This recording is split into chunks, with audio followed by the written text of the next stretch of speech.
है हमारा, तो आप इसको शेयर करो। तो उससे क्या होता है कि सबको एक वो मिलता है कि एवरीबॉडी नोज अबाउट इट कि व्हाट इज हैपनिंग, है ना। तो ये एक अच्छा है, this is the good way to share with each other.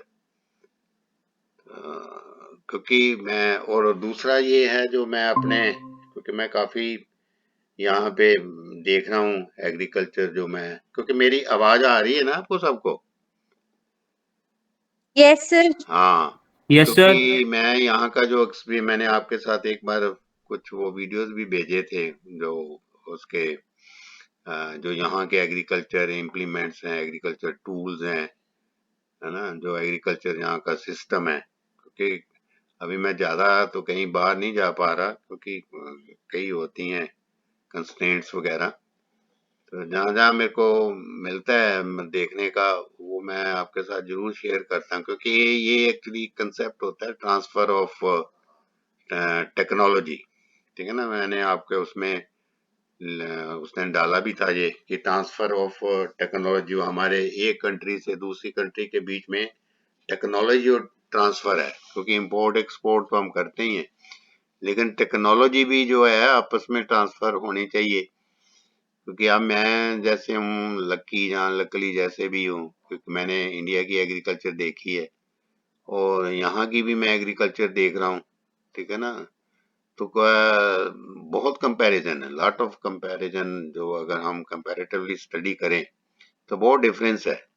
ठीक है ना, यहाँ तो पर्टिकुलरली, क्योंकि अभी मैं जो आपकी फील्ड क्रॉप्स हैं, फील्ड क्रॉप के साथ मैं टच नहीं हुआ, क्योंकि वो काफी आउटस्कर्ट्स पे यहाँ पे फार्म्स होते हैं, बड़े बड़े, बहुत बड़े बड़े फार्म्स हैं। जैसे अभी यहाँ पे गेहूं लगी हुई है, उसकी मेरे ख्याल हार्वेस्टिंग भी अब स्टार्ट हो जाएगी, क्योंकि वहाँ यहाँ सर्दी पहले रहती है ना हमेशा, टेम्परेचर जहाँ अभी भी 20-22 चल रहा है। तो उसके साथ मेरा इतना नहीं हुआ एक्सपीरियंस कि कैसे, कि अभी अब मैं जाऊंगा फॉर्म वगैरह, एक दिन गया था तो देखा था, लेकिन ज्यादा मैं फॉर्म पे नहीं जा पाया। लेकिन ये जो वेजिटेबल्स और फ्रूट्स का है, वो तो मैं यहाँ पे देख रहा हूँ कि काफी lot of difference is there. क्योंकि यहाँ पे जो अगर हम देखें तो जितनी भी जो वैरायटीज हैं, ठीक है ना, बड़ी डेवलप्ड वैरायटीज हैं इसकी, जो वेजिटेबल्स की अगर हम देखें तो बहुत हाइब्रिड तो हैं ही हैं। लेकिन हमारे जैसे कहते हैं कि हाइब्रिड है, लेकिन हाइब्रिड वो चीज निकलती नहीं है। लेकिन यहाँ तो एक मतलब जेन्युइन है कि दिस इज द हाइब्रिड। क्योंकि यहाँ मैंने देखी है जो वेजिटेबल्स हैं, बड़ी, एक एक प्लांट को भी ह्यूज मतलब प्रोडक्शन इज देयर। तो ये एक बड़ा है। और दूसरा है कि यहाँ पे जितना भी सिस्टम है, मतलब हमारी जो कल्टीवेशन का, वो हाईली मतलब वो है। एक तो जिसको कहते हैं कि मैकेनाइज्ड, हाई टेक, मतलब जो एग्रीकल्चर है, high tech agriculture, high technology जो है वो उसमें यूज हो रही है।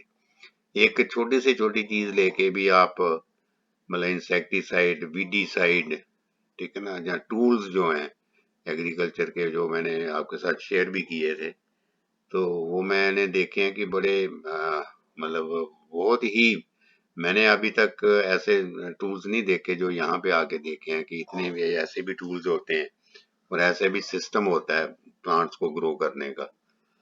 तो ये जो है कि ये एक्चुअली ये कि एक्सपोजर होता है, आपको भी कभी टाइम मिलेगा आप भी देखोगे। लेकिन मैं कोशिश करता हूँ कि आपके साथ ट्रांसफर करने की टेक्नोलॉजी, क्योंकि ये बड़ी जरूरी है कि आप वहां बैठे ऐसे ही सोचते हो कि शायद एग्रीकल्चर है ही है इस तरह की, लेकिन ऐसा नहीं है। बड़ा हाई यील्डिंग वैरायटीज हैं। अब मैं कई जगह टोमेटोज ही देख रहा था, जहाँ ये चिल्लीज हैं, तो बड़ी प्रोडक्शन बहुत ह्यूज है ना। हमारे तो बहुत कम टमाटर जो है पौधों में आते हैं, जहाँ जो जिसकी जो कहते हैं ना नर्सरी रेजिंग, यहाँ नर्सरी रेजिंग की बड़ी बेस्ट रेजिंग है, क्योंकि सीड्स ऐसे हैं कि वो कोई ऐसे सीड जो है वो, दूसरा क्या है कि डिसऑनेस्टी नहीं है, कि ऑनेस्टी है।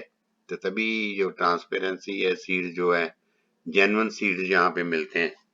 तो मतलब इवन देन ये जो आपका फ्लोरिकल्चर है, फ्लावर्स वगैरह है, ठीक है ना, लैंडस्केपिंग है, इसमें भी बहुत, वो जो वीडीसाइड हैं, जो हर्बिसाइड्स हैं, आज मैं अपने सन इन लॉ के साथ ही देख रहा था, मेरे को दिखा रहा था वो कि जो हर्बिसाइड या वीडीसाइड हैं, मैंने वो देखा ही नहीं है। वो कहते मैं यूएसए से इंपोर्ट किया हुआ है इसको, वीडीसाइड को। वो उसको लगा देते हैं। उसको लगाने का भी बड़ा, स्प्रे करने का भी बड़ा अलग से एक सिस्टम है। बड़े जो इम्प्लीमेंट्स है, बड़े हाईली टेक्नोलॉजिकल इम्प्लीमेंट्स इन्होंने सारे रखे हुए हैं गार्डनिंग के लिए अपने यहाँ। तो बड़ा अच्छा है, मतलब देखने का भी अच्छा लगता है कि ऐसी भी चीजें हैं।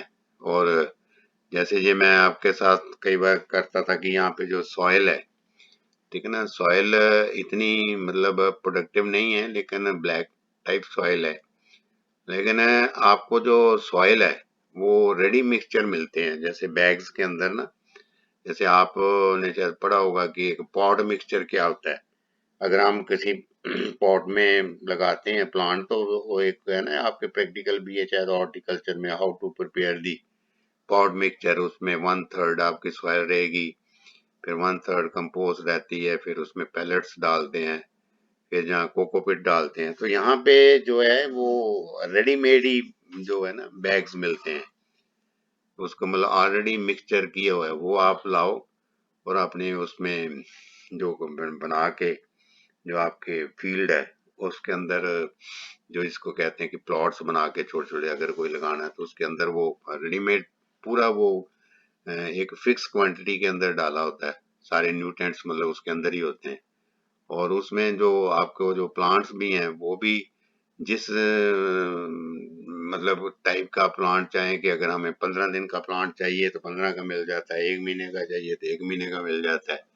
तो आप वो डायरेक्ट आके लगाओ और उसी टाइम, जैसे आपको ये आजकल है ना कंसेप्ट रेडी टू ईट, जैसे आप मैगी खाते हो रेडी टू ईट, तो फिर रेडी टू ग्रो, ठीक है ना, कंसेप्ट आ गया रेडी टू ग्रो, कि मतलब प्लांट को आपने लगाया और उसी टाइम वो ग्रो कर गया। और यहाँ ये भी रेडी टू ग्रो वाला बड़ा अच्छा है कि आप लाते हो प्लांट को तो विद इन 3 or 4 डेज उसको फ्रूटिंग स्टार्ट हो जाती है। मीन्स की जैसे वेजिटेबल्स हैं, तो मतलब इतनी डेवलप लाते हैं कि उसको बस घर पे लाते हैं गमले में और लगा देते हैं। ऐसे फ्लावर्स हैं कि फ्लावर्स पूरे वो तैयार मिलते हैं, बस आपको आपके घर में आके सजावट ही करनी है, उसके टाइम उसी टाइम फ्लावर्स आने शुरू हो जाते हैं। तो ये एक मेरा कहना मतलब कि जो हम नर्सरीज वहां पे देखते हैं, यहाँ पे बड़े बड़े मॉल्स में नर्सरीज हैं, है ना, प्लांट्स जो, मतलब नर्सरीज का मतलब कि प्लांट जो है आपको वहाँ, वो नहीं कि वहां पे ग्रो नहीं कर रहे होते, लेकिन आपको वहाँ प्लांट्स अवेलेबल है ना। तो क्योंकि लोग यहाँ पे ना लैंडस्केपिंग की तरफ बड़ा ध्यान देते हैं, अपने घर के जो आगे का फ्रंट लॉन है उसको बड़ा डेकोरेट करते हैं। बैक साइड में तो रहता ही है, लेकिन कभी मैं आपको भेजूंगा पिक से यहाँ पे घरों की आगे जो फ्रंट का जो लॉन होता है ना, उसको बड़ा ही डेकोरेटिव वे में मतलब उसको करते हैं। तो और उसमें ये जो ग्रास वगैरह वो लगाते हैं, फिर फ्लावर्स बड़े डिफरेंट टाइप ऑफ फ्लावर्स वो रहते हैं। और उसको सबसे उनका इंटरेस्ट बड़ा होता है, और सब जो जितने भी लोग हैं यहाँ पे खुद काम करते हैं। मतलब कि ये नहीं कोई माली आ रहा है, जहाँ कोई दूसरा कोई, इवन ओल्ड मैन भी अगर है तो वो लगे होते हैं अपना लेके, शूज डाल के है, हाथों में ग्लव्स डाल के, पूरा अपने आप को कवर करके। तो सारे एग्रीकल्चर ऑपरेशंस वो खुद करते हैं, किसी के ऊपर डिपेंडेंट नहीं है कि कोई आएगा कोई करेगा, ठीक है ना। तो ये चीजें मतलब ये मैं आपके साथ इसलिए शेयर कर रहा हूँ क्योंकि इससे आपको भी ये थोड़ा सा, क्योंकि आप नहीं देख पाते, तो कभी मैं आपको कभी ऐसा टाइम होगा तो मैं जैसे आपके हमारे यहाँ पे मॉर्निंग होती है, लेकिन आपके उस टाइम इवनिंग होती है, तो मैं कई बार नहीं तो इवन देन मैं इंडिविजुअली आपसे ना किसी दिन आपको वीडियो कॉल से दिखाऊंगा सब कुछ कि कैसा है यहाँ का, मतलब आप क्योंकि एग्रीकल्चर रिलेटेड अभी कैसे मेंटेन करते हैं जो चीजें लगाई हुई हैं, उसको देखने वाली सबसे बड़ी चीज है जो लैंडस्केपिंग है। क्योंकि आपका सब्जेक्ट है, लगा देना प्लांट को बड़ा इजी है, लेकिन उसको मेंटेन करना, उसको प्रॉपर वे में रखना, ये सबसे बड़ी बात है, ठीक है ना। तो यहाँ पे आपस में मतलब हर को बड़ा रहता है कि मॉर्निंग में उसको पानी देना, फिर उसमें पानी का भी यहाँ अगर आप देखोगे सिस्टम की जो प्लांट्स को पानी देते हैं, वो भी बड़ा हाई टेक सिस्टम है ना। कोई ऐसा नहीं है कि सीधी पाइप लगाई और छोड़ दी, जैसे हमारे वहां पे आपने देखा कि ड्रिप इरिगेशन वो चलता है ना, कि जो हमने एक स्प्रिंकलर लगाया हुआ है। यहाँ पता नहीं कितने हैं इस तरह से स्प्रिंकलर, बहुत ही है, मतलब वो सिस्टम जो उन्होंने मेंटेन किए हुए हैं। तो ये था जो थोड़ा सा आज मैं कोई ऐसा नहीं मैंने सोचा था, क्योंकि आगे भी मैं आपसे करता रहता हूँ इनके बारे में डिस्कस, कि जो चीज मेरे को लगती है कि आप तक वो पहुंचे, ठीक है ना। अब चलो हम इसको वी विल कंटिन्यू, क्योंकि इसी में अगर टाइम होगा तो काफी। अभी क्या है कि आपका मैंने शायद अभी आपके शायद एमएसटी के बारे में तो नहीं ना कोई बताया अभी आपके, कुछ है कुछ आपको कोई, कि when your MSTs are going on first MST, क्यों नीचे कोई है पता इसका? नो सर, अभी तक तो कुछ नहीं बताया। हाँ ऐसा नहीं है ना, तो वो मैंने एक कैलेंडर देखा था, मैंने वो डाउनलोड करके रखा, मैंने नहीं शेयर किया, क्योंकि अभी जब तक ये मैंने मुझे आपके प्रिंसिपल या मैनेजमेंट नहीं करती, तो उसमें तो अभी एमएसटी आपके शायद इसमें सितंबर में होने चाहिए, 10-12 सितंबर को ऐसे लिखा हुआ है कुछ कैलेंडर, जो एकेडमिक कैलेंडर होता है ना। और उसमें तो इवन आपके फाइनल एग्जाम जो 15 नवंबर के बाद लिखे हुए हैं, आप पता नहीं कि उसको रिवाइज कर। यस सर, उसमें 15 नवंबर ही लिखा हुआ है। हाँ, तो वो मैं देख रहा था, मैं अभी अपने पास ही रखा, क्योंकि जब तक ऑफिशियली वो ये नहीं कुछ देते तो मैं नहीं उसको अनाउंस कर सकता ना। तो उसके हिसाब से अभी मैंने देखा कि आपको मैंने असाइनमेंट्स जो है ना, वो आपने देख लिया होगा, कि जो मेरे सब्जेक्ट की असाइनमेंट्स हैं, मैंने 4-4 क्वेश्चन आपको भेज दिए, है ना। देख लिया आपने कि नहीं देखा अभी? देख लिया यस सर, था। देख रहे हैं असाइनमेंट्स। हाँ वो देख लो, उसको आप करना, आप उसमें क्या करना कि मैं एक तो जैसे आप हार्ड कॉपी बनाओगे, जहाँ तो मैं ये आपको सजेस्ट करता हूँ कि आप उसको टाइप कर लो, ठीक है ना, कंप्यूटर में या जैसे भी है जो आप बनाओगे असाइनमेंट, तो वो उसको मेरे को मेल कर देना आप। मैंने मेल अपना ईमेल एड्रेस दिया है उसमें, क्योंकि फिजिकली तो मैं देख नहीं पाऊंगा। आप सॉफ्ट कॉपी जो है, वैसे आप अगर अगर हार्ड कॉपी बनाते हो तो फिर उसको स्कैन करके आप मेरे को एक उसकी कॉपी बना देना, अगर हैंड रिटन लिखते हो तो। अगर टाइप्ड करते हो तो टाइप्ड आप जो है वो मेरे को एक फोटो कॉपी जो सॉरी उसकी सॉफ्ट कॉपी जो है वो मेरे को भेज दो, मेल कर दो। तो दोनों में से जो भी आपको लगता है बेस्ट वे, तो इसको जल्दी कर देना, क्योंकि फिर आगे फिर यही आगे का काम शुरू हो जाएगा, आपकी जो मार्क्स वगैरह देने का असेसमेंट जो रहती है, ठीक है ना, उसके हिसाब से करना पड़ेगा। तो ये एक तो ये आप भाई 10th तक आप मतलब 10 तक जो है इसको मैंने आपको टाइम दिया है, कि 10 तक, क्योंकि ऑलरेडी मेरे ख्याल बाकी पता नहीं आपको बाकी फैकल्टीज ने दे दी है आपको ये यस असाइन। सर। हाँ वो मैं एक्चुअली मेरे माइंड से ना स्केप हो गया, क्योंकि जब वो एक सिस्टम में रहते हैं ना वहां पे, तो वो फिर एक दूसरे से हम कंसल्ट करते रहते हैं। अब मैं थोड़ा सा क्योंकि आउट ऑफ टच हूँ, मतलब आपसे तो नहीं आउट ऑफ टच, सिस्टम से थोड़ा सा हो जाता है, तो मेरे को याद आया कि ये रह गया है। तो देन मैंने आज ही अभी शाम को बैठ के आपको भेज दिया है, मतलब मैंने टाइप किया हुआ है, मैं टाइप भी आपको, ये तो स्क्रीनशॉट भेजा है मैंने आपको जो करके ना। तो ये था जो एक तो ये है, दूसरा ये था कि आप जो क्लासेस है ना अभी ये रेगुलरली लगाओ, क्योंकि पिछले वीक आपका काफी इरेगुलर रहे हैं आप। Now you must be regular अभी, क्योंकि आगे जो आपका फिर ये कंप्लीट भी होना है सिलेबस वगैरह, एमएसटी भी अभी स्टार्ट हो जाएगा, मतलब एकदम फिर रश पड़ जाएगा सब चीजों का। तो बी रेगुलर। अभी क्या कि जो ऑड कंडीशंस हैं आपके, जो रेनफॉल वगैरह का कह रहे थे, वो भी मेरे ख्याल अभी तो स्ट्रीमलाइन हो जाएगा, क्योंकि अभी अगस्त मंथ तक तो ऑलमोस्ट जो जितने भी मानसून होती हैं वो सब मतलब वापस हो जाता है सारा कुछ। आगे कोई ऐसा कोई मानसून का प्रेशर नहीं बनता, क्योंकि जन्माष्टमी है मेरे ख्याल 6 या 7 तारीख को, उसके बाद तो बड़ी रेयर ही बारिश होती है, उस दिन होती है थोड़ी बहुत ही, लेकिन वो भी नाइट को, लेकिन उसके बाद क्लियर हो जाता है, ठीक है ना। तो होपफुली कि आगे आपका ऐसा कोई डिस्टरबेंस नहीं आएगी, और आगे वैसे भी फिर आपका चेंज ऑफ सीजन स्टार्ट हो जाएगा, विंटर आनी शुरू हो जाएंगी ना, तो मतलब you will feel relaxed now. जो आपके जो अभी गर्मी या जो ह्यूमिडिटी है वो बहुत ज़्यादा है ना, तो ये है दो चीज़ें। और अभी साथ में अभी तक मैंने जैसे इंटरप्रेन्योरशिप का वो 2 प्रैक्टिकल्स किए हैं, साथ प्रैक्टिकल्स की कॉपी भी जो है वो भी मतलब अभी करनी शुरू कर दो, कि लास्ट मोमेंट में आपने ही देखा आपके ऊपर ही प्रेशर पड़ता है, फिर आप एक कॉपी बना रहे हो कभी दूसरी, और असाइनमेंट्स को भी जो है इसको टाइमली अभी बना के जो है सबमिट करना शुरू कर दो। ठीक है, तो ये है दो चीजें जो मतलब मैं आपसे कह रहा था। और बाकी कोई अगर आपको कोई और कोई अदर देन कोई है तो मतलब आप मेरे को व्हाट्सएप कर दिया करो जो भी प्रॉब्लम है।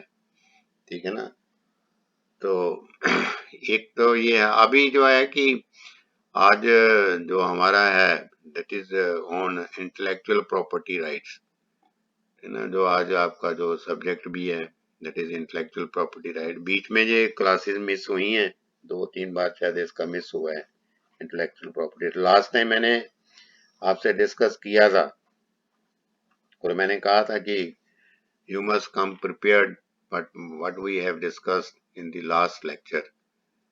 तो अभी क्या कि मैं I will not ask you individually, कोई ऐसा नहीं है कि मेरा कभी भी ये पर्पज नहीं रहता कि यू शुड बी हरास्ड, कि आप उसको फील करें इस तरह से, लेकिन पर्पज यही रहता है बिहाइंड दिस कि आप उसको रिवाइज करो, है ना। अब तो मैं आपके साथ ऑलमोस्ट ऑल जितने भी मेरे लेक्चर्स हैं, ठीक है ना, जितने भी निचली जो मैं आगे भी आपसे कहा कि निचली कुछ लेक्चर्स छोड़ के मतलब सभी जो लेक्चर्स हैं वो मेरे रिकॉर्डेड हैं।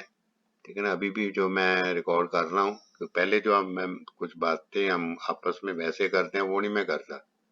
अभी हमारा 16-17 मिनट्स की रिकॉर्डिंग हो गई है, तो वो सारे मैं जितने भी लेक्चर्स हैं, जैसे मैंने आपको कहा कि वीडियो चैनल जो मेरा है इसका यूट्यूब पे ऊपर, उसमें भी मैंने किया, वो वहां भी आप देख सकते हो। बाकी मैं इंडिविजुअल जब भी ये लेक्चर होता है तो नेक्स्ट डे मैं आपको इस पे शेयर कर देता हूँ। तो आप मतलब देखते हो ना कि जब आपको कभी, क्योंकि व्यूज से मेरे को पता चल जाता है कि कितने लोगों ने इसको देखा है, जहाँ क्योंकि वहां से मैं चेक करता रहता हूँ। तो आप देखते हो उसको, देखा जरूर करो लेक्चर जो मैं करता हूँ ना। क्यों दिया, आप देखते हो उसको जो मैं शेयर करता हूँ व्हाट्सएप पे, लेक्चर वगैरह रिकॉर्डेड। Yes sir. हाँ, तो उसको आप क्या कि आपको सभी से ही है मैं रिक्वेस्ट है कि उसको देखो, क्योंकि उससे आपको चलो कुछ भी है, एक जो मैं बोल रहा हूँ फिर बाद में आप उसको सुन रहे हो, तो उससे आपका जो है ना आगे काफी जो क्लैरिफिकेशन जो आपके डाउट्स हैं क्लियर होते हैं। उसके बाद भी जब मैं जैसे आज लेक्चर स्टार्ट करता हूँ तो हम उस टाइम भी डिस्कस कर सकते हैं जो पहले का रहता है, क्योंकि ये ज्यादा कोई सिलेबस नहीं है, लेकिन जो भी है चीजें क्लियर होनी चाहिए ना, मकसद यही है। और ये आपके लिए भी बड़ा अच्छा है कि आपको एक रिकॉर्डेड चीज मिलती है, कि अगर for the benefit of others भी है। मैं इसलिए भी कर देता हूँ जो कोई क्लास नहीं अटेंड कर पाते किसी न किसी कारण, तो उनके लिए भी ये बेनिफिटेड है कि एक तरह का उनको लेक्चर जो रिकॉर्डेड है वो मिल जाता है और एक इजी है ना, तभी मैं शेयर करता हूँ ये। तो आप मैंने तकरीबन सारे लेक्चर, अभी पिछला जो प्रैक्टिकल हुआ था सिर्फ एक अनीशा ने और दीक्षांत ने अटेंड किया था, तो वो भी मैंने अभी कल शायद आपके वो पूरा नहीं हुआ था प्रैक्टिकल, के मैंने छोड़ दिया था बीच में कि आपने आपके नहीं थे बहुत से जो स्टूडेंट्स थे, तो उसको भी मैंने जो है उसको शेयर किया है। तो you must go through that, क्योंकि जब भी हम मतलब ये चीजें करते हैं तो उससे हमें कुछ ना कुछ जो है सुनने से हमारे उसमें जो कोई डाउट्स हैं, जो क्लैरिफिकेशन है वो बहुत बढ़ती है। तो we should continue with this practice, कि इग्नोर नहीं करना चाहिए। अब मैं मतलब चाहे किस तरह से भी करके अपलोड करके तो उसमें भेजता हूँ, तो यू मस्ट व्यू दैट, उसको सुनो, देखो, कोई अगर डाउट है तो you must get it clear. तो इसमें जो हमने लास्ट किया था, तो आप कोई बता सकते हो कि what topic we were discussing in the last lecture, मैंने कहा था ना कि मैं चलो इतना ही आपको पता होना चाहिए कि what we were discussing in our intellectual property law जो था किया। बता सकते हैं एनीबॉडी? अनीशा आप कोई भी? PPV and FR act. हाँ, पीपीवी एंड एफआर किया था ना, plant protection varieties and farmers right act. ठीक है, ये हमने डिस्कस किया था। इसके अंदर ऑलमोस्ट ऑल मतलब जो ये पूरा हमने कवर कर लिया था इसको। अगर आप if you remember that we have covered that topic at the मतलब इसको in length we have covered it. तो आज हम उसको we will go for another topic. तो अगर आप देखो कि आप इसमें आप सिलेबस भी देखा करो, you must go through the syllabus also कि आगे हमारा what topics will be discussed. तो हमारा इसमें काफी we have covered that syllabus, क्योंकि मैंने जैसे आपको पहले बताया था कि सिलेबस आपका इतना नहीं है। अभी हमारे पास जो टाइम बाद में आएगा तो उसके में हम वी विल डिस्कस ऑन मतलब other topics also, topics where you want the clarification, जहाँ where you want the clarification we will discuss those topics. तो नेक्स्ट जो अभी आपका है जो नेक्स्ट जो टॉपिक है, that is what is the researchers and farmers rights and traditional knowledge and right of TK holder, traditional knowledge। ठीक है ना, ये इसमें ये है कि what is the researchers and farmers rights। फिर आगे इसके है traditional knowledge meaning and right of TK holder, traditional knowledge। ठीक है ना, ये जो आपने अगर देखा होगा तो जब हमने when you were in the first semester तो मैंने आपके साथ ये जो ट्रेडिशनल फार्मिंग है उसके बारे में आपको यू मस्ट भी आपका था ना, एग्रीकल्चर हेरिटेज का था शायद वो subject, what is agriculture heritage, और वो एक रूरल सोशियोलॉजी आपके जो फर्स्ट सेमेस्टर में आती है। तो ट्रेडिशनल जो नॉलेज है एग्रीकल्चर का उसके बारे में काफी था कि जो हमारी ट्रेडिशनल फार्मिंग थी वो किस टाइप की थी। ठीक है ना, उसमें आज जो हम फिर उसी पे ही जो है कि after going so many developments on different researches have been done, लेकिन अब हम फिर उसी को जो हमारी ट्रेडिशनल फार्मिंग है उसको ही हम मतलब we are going for that कि क्योंकि जो हमने जितनी भी ये हाईटेक एग्रीकल्चर को बढ़ावा दिया है ना, तो इससे क्या हुआ है कि प्रोडक्शन नो यूज की production has been increase but at the cost of the health, health की कॉस्ट पे प्रोडक्शन बढ़ी है। If you see that high yielding जितनी भी वैरायटीज आई हैं, high yielding varieties which have been developed, क्योंकि पहले अगर ट्रेडिशनल फार्मिंग देखो या ट्रेडिशनल एग्रीकल्चर तो उसमें हाई यील्डिंग वैरायटी नहीं थी। और पहले जो टाइम था दैट एग्रीकल्चर वाज एन एक आपका लाइवलीहुड का एक टाइप का था, और that was not the business. ठीक है ना, और लेकिन क्योंकि जैसे जैसे टाइम गया, जैसे जैसे पॉपुलेशन बढ़ी तो डिमांड फॉर एग्रीकल्चर जो प्रोडक्शन है उसकी भी बढ़ी। तो फिर हमने मतलब India was also to go for the high yielding variety. High yielding variety आपने ये प्रोग्राम भी पढ़ा है एक्सटेंशन में कि what is high yielding variety program is there HYVP। तो हाई यील्डिंग जब वैरायटीज आ गई तो हाई यील्डिंग वैरायटी ऐसा तो नहीं है, जितनी भी हाइब्रिड वैरायटीज हैं दे नीड मोर इनपुट्स, उनको इनपुट्स बहुत चाहिए क्योंकि प्रोडक्शन के लिए। और जब पहले ट्रेडिशनल था तो उसमें जो प्रोडक्शन भी हमारी कम थी, ठीक है ना, पर जो प्रोडक्टिविटी जिसको कहते हैं कि पर एकड़ जो यील्ड थी वो कम थी, और इनपुट्स की जो कॉस्ट थी, इनपुट्स की रिक्वायरमेंट भी कम थी। लेकिन जैसे जैसे हाई यील्डिंग वैरायटीज आई तो हमारी प्रोडक्शन बढ़नी शुरू हो गई, और उसके साथ में हम we went for the chemical inorganic farming हमने स्टार्ट कर दी। ऑर्गेनिक से we shift to the inorganic farming. यहाँ पहले farmer was using only farm yard manure, ठीक है ना। तो लेकिन वो फार्मर मैन्योर तो पूरी नहीं हो रही थी और उससे प्रोडक्शन भी इतनी नहीं थी। तो then we state way shifted to the this inorganic farming, जिसमें हमने केमिकल फर्टिलाइजर्स, ठीक है ना, फर्टिलाइजर जो है वो केमिकल फर्टिलाइजर यूज कर लिए।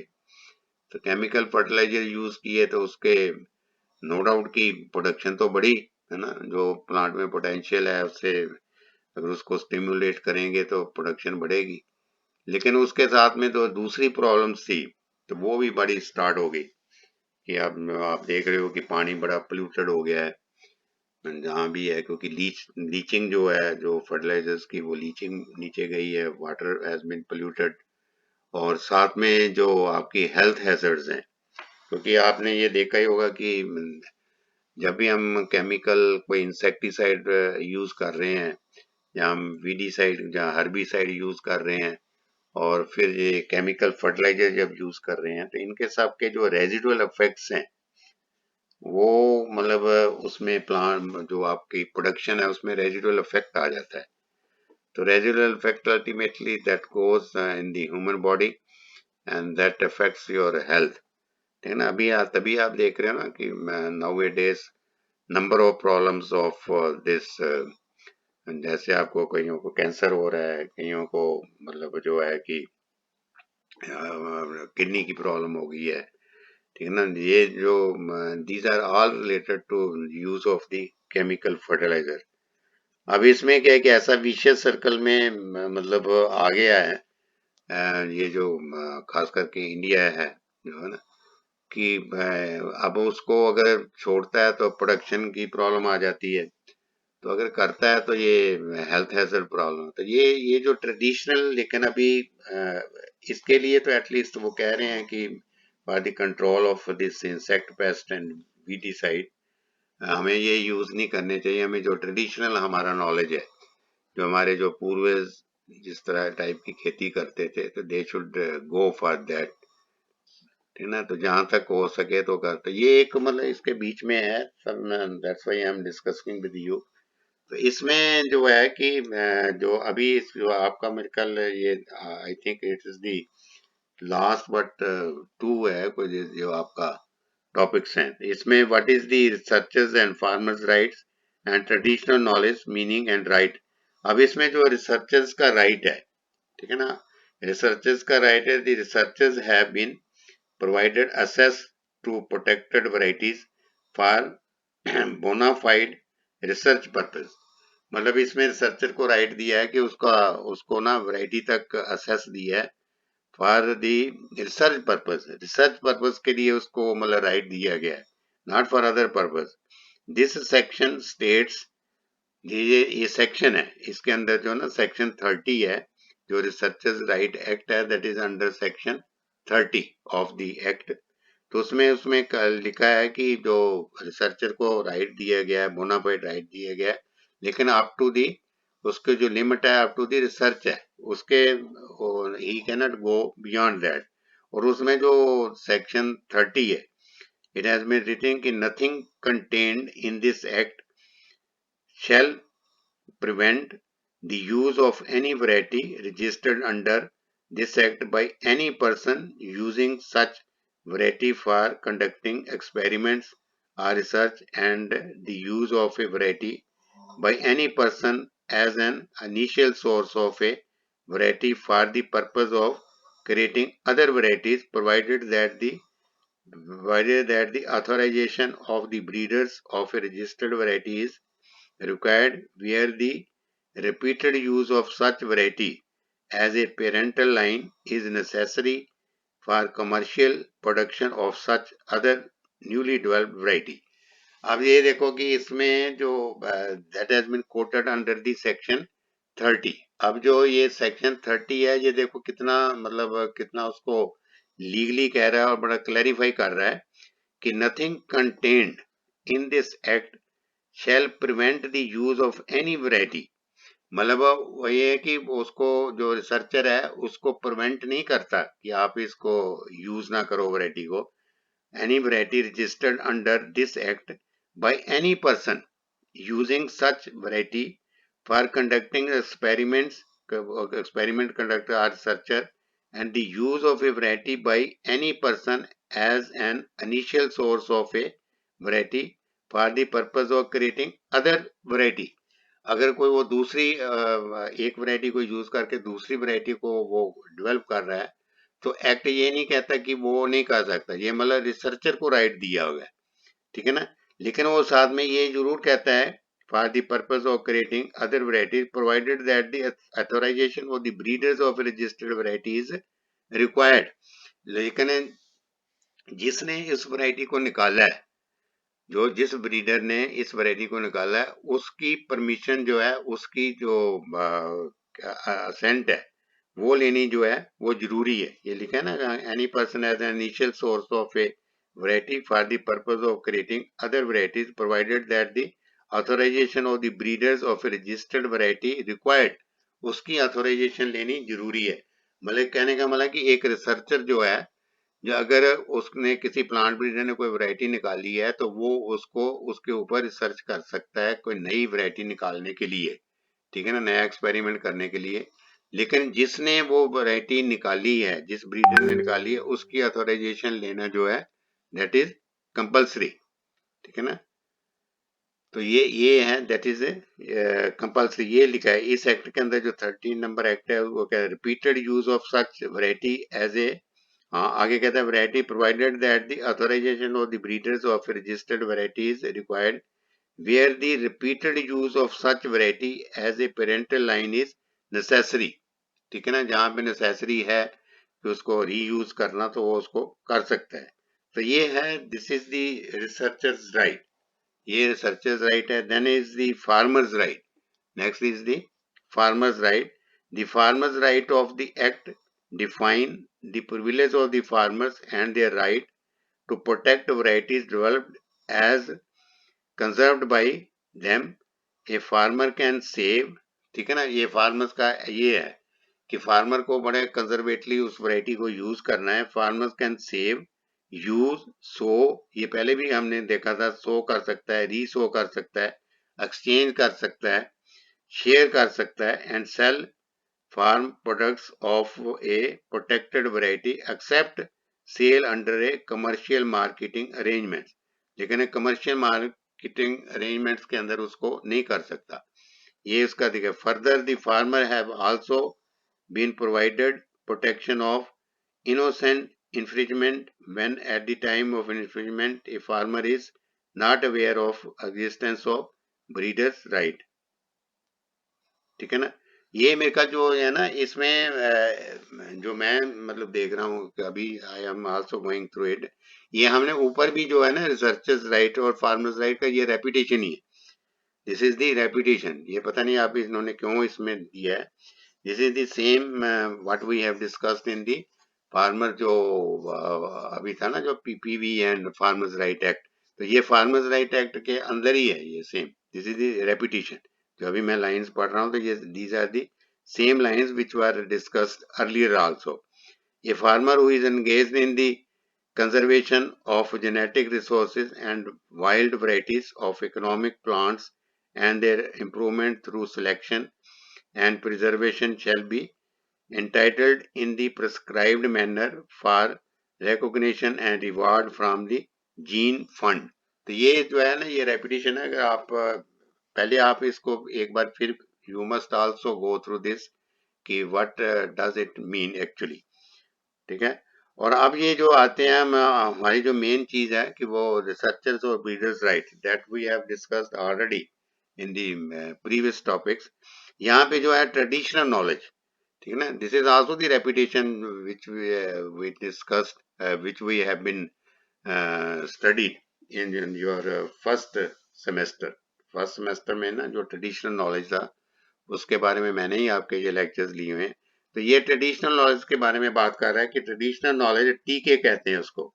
टीके is knowledge how skills and practices that are developed, sustained and passed on from generation to generation within a community, ठीक है ना। जनरेशन टू जनरेशन ये पास होती हैं जो हमारी प्रैक्टिसेस हैं within a community, often forming part of its cultural or spiritual identity, मतलब वो एक तरह का हमारा कल्चर बन जाता है। तो इसको ट्रेडिशनल नॉलेज को उसने ये एक तरह का कंसेप्ट को क्लियर किया है कि ट्रेडिशनल नॉलेज इज नॉलेज, ठीक है ना, how skills and practices that are developed sustained and passed as from generation to generation within a community.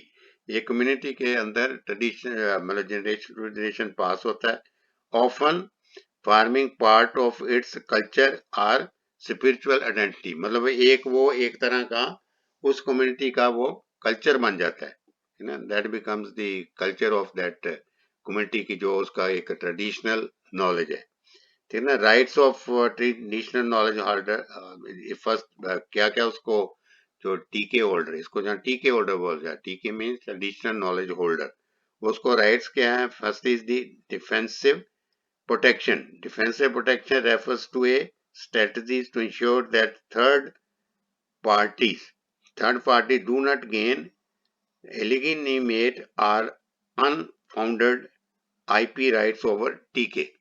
मतलब है ये उसको जो इसको डिफेंसिव प्रोटेक्शन दी गई है, जो ट्रेडिशनल नॉलेज होल्डर हैं उनको ये राइट दिया गया है कि दूसरा कोई भी जो है वो इस चीज को यूज ना कर सके, ठीक है। और next is the positive protection.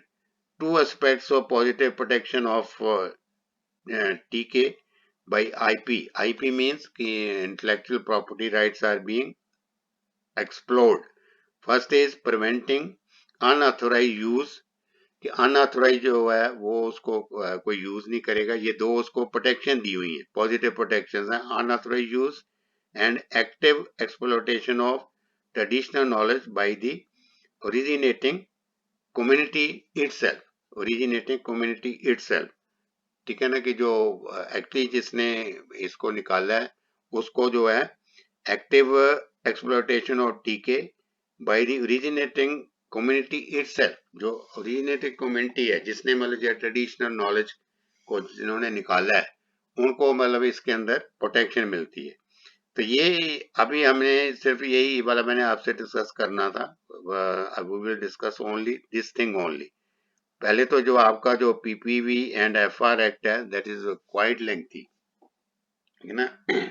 तो नेक्स्ट टाइम आप यू मस्ट, अभी हम बीच बीच में इसकी जो है ना we will start the repetition of these topics also, कि what we have studied। आज जो था कि that was the main objective was the traditional knowledge। अब इसमें क्या है कि जो मैं which book I am going to मतलब have referred to you, उसमें इसको ज्यादा नहीं बताया, but I will see कि where I can get the explanation of it, क्योंकि इसमें बड़ा उसने ना शॉर्ट में इसको किया है।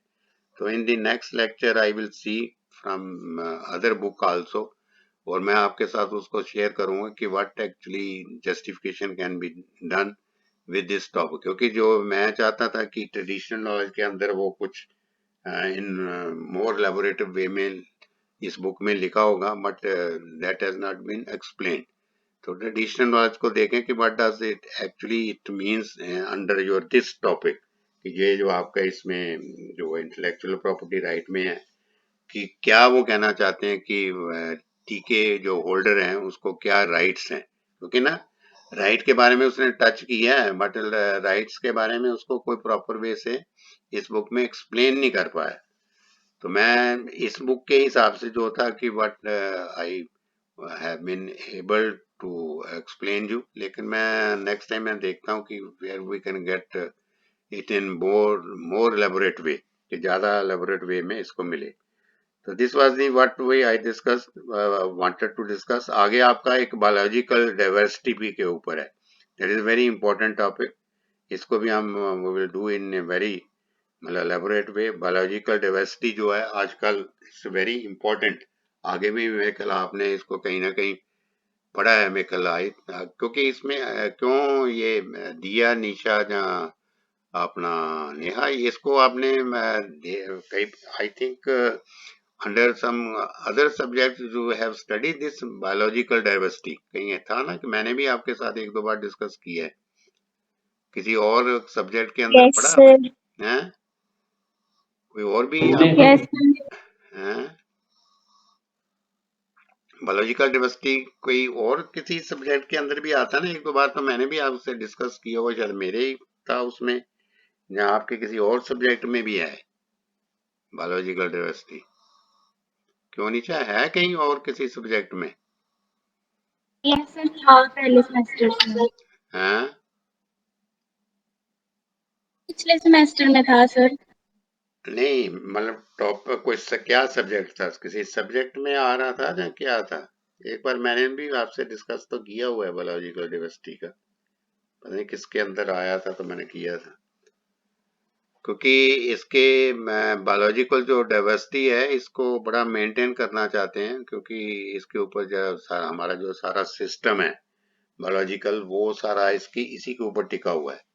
क्योंकि अगर डाइवर्सिटी नहीं होगी तो मतलब है कि काफी इससे आने आने वाले टाइम में प्रॉब्लम्स होंगी। तो इसके ऊपर देखता हूँ, ये एक्ट है बायोलॉजिकल डाइवर्सिटी का, इसको बड़ी अच्छी तरह से हम करेंगे और ये फाइनल एग्जाम में आता है बायोलॉजिकल डाइवर्सिटी नेक्स्ट टाइम। और ये भी जो आपका ट्रेडिशनल टीके होल्डर है, इसको मैं देखता हूँ कि कुछ और आप भी देखो कहीं पे आपको कोई और मटेरियल बनता है इस टॉपिक के हिसाब से, तो यू मस्ट शेयर इट। और मैं भी देखता हूँ, क्योंकि एटलीस्ट इतना नहीं है कि मैं ये ज्यादा शॉर्ट में हम उसको कवर कर लें, क्योंकि ट्रेडिशनल जैसे मैंने कहा कि इसकी जो ट्रेडिशनल नॉलेज होल्डर को आईपी जो इंटेलेक्चुअल प्रॉपर्टी राइट्स के अंदर इसमें प्रोटेक्शन दी गई है। तो what type of that protection has been given, so we will discuss in our next मतलब lecture in very elaborate way में उसको करेंगे, ये नहीं कि इसको जैसे अभी शॉर्ट में अगर हम करके इसको छोड़ देंगे। तो ये था कि what I wanted to discuss with you. अभी मेरा फिर यही है कि अगेन आई रिपीटेड कि आप जो क्लासेस हैं है ना, उसको आप रेगुलरली लगाओ। और क्योंकि आपकी अल्टीमेटली फिर आपकी जो अटेंडेंस है अगर वो शॉर्ट हो जाती है तो फिर आपकी जो असेसमेंट है, ठीक है ना, इंटरनल जो असेसमेंट है उसके ऊपर बड़ा इफेक्ट पड़ता है, क्योंकि वो जो आपको मार्क्स हैं वो उसी हिसाब से मिलने हैं कि what is your attendance is there. और एंड बी रेगुलर, अपना जो है क्लासेस सभी की जो है रेगुलरली अटेंड करो। आपका ये अभी जो सॉइल का है वो क्या डॉक्टर दीपक ले रहे हैं अभी क्लास आपकी? सॉइल का नहीं, वो क्या है आपका, फर्टिलाइजर है, क्या है तो सब्जेक्ट है फर्टिलाइजर एंड मैन्योर्स फर्टिलाइजर। है? वो डॉक्टर डॉक्टर दीपक ले रहे हैं कि ममता मैम ले रही हैं? यस सर, दीपक सर सर ले रहे हैं। दीपक सर ही ले रहे हैं। अच्छा अच्छा, ठीक है। तो कैसे अभी उनकी को मेकअप क्लासेस तो कम ही लगी लगती है उनकी, आप हाँ भी जी सर, ठीक ही लगती है। आप भी बीच में नहीं आए होंगे ना, तो मेरी तो हाँ जी वैसे सर। उनके साथ कोई इंटरेक्शन नहीं हुई अभी। जी सर। क्योंकि आपका ऐसे है ना, अगर नहीं है तो आप बता देना जैसे भी होगा, क्योंकि आपका सिलेबस भी तो कवर होना चाहिए ना, जी सर। है ना। तो ये है। और बाकी भी अगर जैसे आप क्या है कि ये कोई कंप्लेंट नहीं होती, मैं आगे भी आपको कई बार कहा है कि this should not be treated as complaint. अगर आपको कोई किसी भी सब्जेक्ट में के अंदर आपका सिलेबस कवर नहीं हो रहा, तो that is not the complaint, क्योंकि वो आपके बेनिफिट के लिए है। तो आप यू मस्ट शेयर विद मी, ठीक है ना। मैं भी उसको कोई एज ए कंप्लेंट नहीं हम लेते, क्योंकि अल्टीमेटली आपके बेनिफिट के लिए है जो भी हम कर रहे हैं, that should be for your benefit, not on complaint basis. ये नहीं कि हम किसी की टीचर की कंप्लेंट कर रहे हैं या किसी की भी, लेकिन आपके बेनिफिट के लिए होना चाहिए जो भी है ना। तो हम उसमें आई विल मतलब I will see there must be an improvement in that, ठीक है। तो ये था कि what I wanted to discuss. बाकी आपको कोई वो दूसरा ये है कि असाइनमेंट्स आप इसको फिर मैं रिपीट कर रहा हूँ कि इसको टाइमली दे देना, क्योंकि फिर वो भाई रहेगा कि लास्ट मोमेंट में आपने देखा था कि लास्ट में भी यही हुआ था। फिर क्योंकि वो फिर मैं ये कह रहा हूँ कि असेसमेंट के ऊपर आपके ऊपर इफेक्ट आएगा। आपने एक असाइनमेंट दे दी और दूसरी सबमिट नहीं की, ठीक है ना। फिर ये रहता है कि रिमाइंड कराना भी आप जैसे मेरे लिए है कि I will not be able to remind you again and again. तो फिर वो क्या होता है कि जब हम फाइनल में देखते हैं कि जब आपकी असेसमेंट देनी होती है तो देखते हैं कि एक ही असाइनमेंट है ना। तो then that will affect your overall scoring, उसका स्कोरिंग का इफेक्ट रहता है।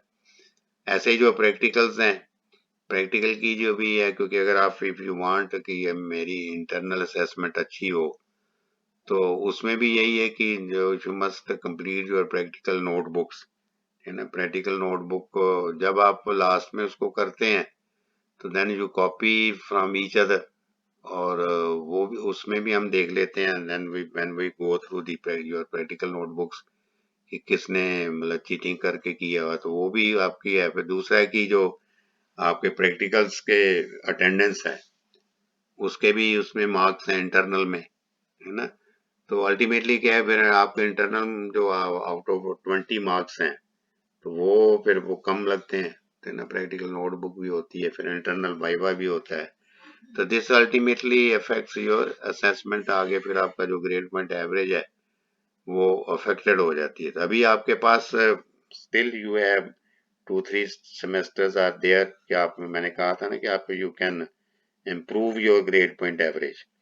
और पर्टिकुलरली जो आपके जैसे जो आपका ट्रेनिंग पीरियड आएगा आपका 7th और 8th सेमेस्टर, उसमें आपकी काफी इम्प्रूवमेंट हो सकती है जीपीए में, जो इनकी अभी कम है। तो अगर आप उसमें डिसिप्लिन वे में ट्रेनिंग करते हैं और अच्छी तरह से प्रेजेंटेशन करते हैं, अपनी प्रोजेक्ट रिपोर्ट्स ठीक तरह से बनाते हैं, तो उसमें you can get the good मतलब ग्रेड्स, ठीक है ना। उसमें वो ग्रेड भी आपको मिल सकते हैं, क्योंकि इस बार जैसे आपके वो अंकिता थी तो उसको काफी उसमें मिले हैं जो 7th या 8th सेमेस्टर में, क्योंकि अच्छी उसकी थी प्रेजेंटेशन वगैरह। तो आप भी उसमें मतलब मेरा कहने का सिर्फ मैं आपको एक एग्जांपल से कोट कर रहा हूँ कि आपका अगर ग्रेड पॉइंट एवरेज पहले कम आ रही है तो इसमें काफी चांसेस हैं आपके आप में 7th और 8th सेमेस्टर में इम्प्रूव करने के। तो अभी भी जो है आपका जो अभी 5th सेमेस्टर है, 6th सेमेस्टर है, इसमें भी आप कर सकते हो। तो आप कंसंट्रेट करो उसके ऊपर कि जितने भी पैरामीटर्स हैं इसके अपना असेसमेंट के, ठीक है ना, वो आपके मतलब उसको प्रॉपरली करो। और असाइनमेंट्स को आप, क्योंकि मेजर पोर्शन है 10 नंबर की असाइनमेंट होती है, तो अगर आप उसको सबमिट नहीं करोगे तो आप तो कई बार ये सोचते हो कि हम ऐसा है कि हमने कर दिया, ठीक है ना, लेकिन जब वो पर्टिकुलर फैकल्टी लगाने लगता है मार्क्स, तो जब असाइनमेंट होते हैं हम इवन देन आपको रिमाइंड भी कराते हैं कि आपकी फर्स्ट नहीं आई, सेकंड नहीं आई, लेकिन लास्ट तक आपकी आती नहीं, तो फिर then we are handicapped you to give you the assessment in the absence of that assignment। तो ये था कि what I wanted to discuss with you। और मैं फिर आपसे यही कह रहा हूँ, again I am advising you कि बी पंक्चुअल, बी रेगुलर, ठीक है ना। आगे जो आने वाला टाइम, क्योंकि अभी जो भी और कंडीशंस थी वो निकल गई हैं, आगे नेक्स्ट टाइम में जो आप पंक्चुअल रखें। और जो कभी कोई आपका कोई लेक्चर नहीं लगता इवन देन, तो then you should at least share with me, मेरे साथ आप जरूर शेयर करें कि हमारी वो क्लास नहीं लगी, कि there is some problem in that. तो देन आई विल, चाहे मैं मतलब यहाँ पे बैठा हूँ, इवन देन आई कैन मतलब have the discussion with that faculty, ठीक है ना। कोई दूर नहीं, आजकल तो कुछ भी दूर नहीं है जो टेक्नोलॉजी है, चाहे वहां बैठे हैं चाहे यहाँ बैठे। अगर यहाँ बैठे हम देखो क्लास ले रहे हैं, तो आई डोंट फील कि यू विल बी फीलिंग कि that I am in another country, you know, even though there is a difference of time also। ऐसा नहीं है, जो आजकल की जो टेक्नोलॉजी है उसमें कुछ भी दूर नहीं है और कुछ भी पास नहीं है, ठीक है ना। That is the same thing. अब इस चीज को तो you must be agree with me. तो यहाँ यही था what I wanted to discuss you. Tomorrow we will meet again, ठीक है ना, at the same time. So up to that, have a good day. Okay, all the best. Okay then, thank you.